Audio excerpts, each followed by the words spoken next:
काँग्रेसचे विधान परिषदेतील गटनेते आमदार सतेज पाटील यांनी केंद्र सरकारवर जोरदार टीका केली आहे। देशात लोकशाही संपुष्टात येऊन हुकुमशाही सुरू झाल्याचा गंभीर आरोप त्यांनी केला आहे। सोनम वांगचुक यांना पोलिसांनी ताब्यात घेतल्याच्या कारवाईसह नीट परीक्षेतील कथित घोटाळा आणि शक्तीपीठ महामार्गाच्या मुद्द्यावरूनही सतेज पाटील यांनी सरकारला लक्ष केलंय। लोकशाही संपलेले, हुकुमशाही चालू झालेले हे यातून सिद्ध होते। राहुल गांधीजींनी 3-4 महिन्यापासून नीटचा घोटाळा जनतेसमोर मांडण्याचा प्रयत्न केला आणि काँग्रेस पक्षानं धर्मेंद्र प्रधानांनी राजीनामा द्यावा ही भूमिका त्या ठिकाणी घेतली। देशातल्या सगळ्या प्रमुख नेत्यांनी त्याला या उपोषणाला पाठिंबा देण्याची भूमिका त्या ठिकाणी घेतली। आज हे आंदोलन व्हायच्या आधीच त्यांना दुर्दैवानं त्या ठिकाणी उचलण्यात आलं। कोर्टाची ऑर्डर कोणी घेतली? सरकारनंच त्या ठिकाणी घेतली।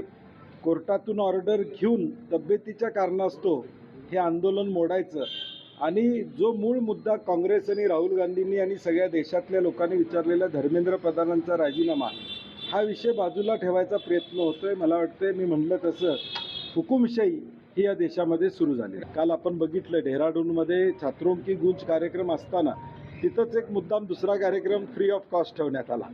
त्याचा परिणाम काही झाला नाही, परंतु वेगवेगळ्या माध्यमातून ही दिशा बदलायचा प्रयत्न होतोय।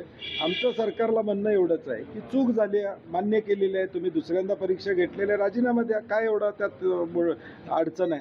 आणि निदान देशासमोर एक संदेश जाऊ दे, नव्या पिढीसमोर संदेश जाऊ दे की ह्या देशातली सत्ता ही सत्तेसाठी नाही आहे तर जनतेसाठी हे दाखवून द्यावं की ज्या पद्धतीनं TET परीक्षेचा घोटाळा त्या ठिकाणी झाला, TETची परीक्षा हे लोक या ठिकाणी घेऊ शकले नाहीत। शिक्षण विभागातल्या मान्यता ह्या कशा होतात, किती वजन टाकलं पाहिजे, त्याचं दरपत्रकच आता बाहेर निघाले, अशा अवस्था राज्याची या ठिकाणी।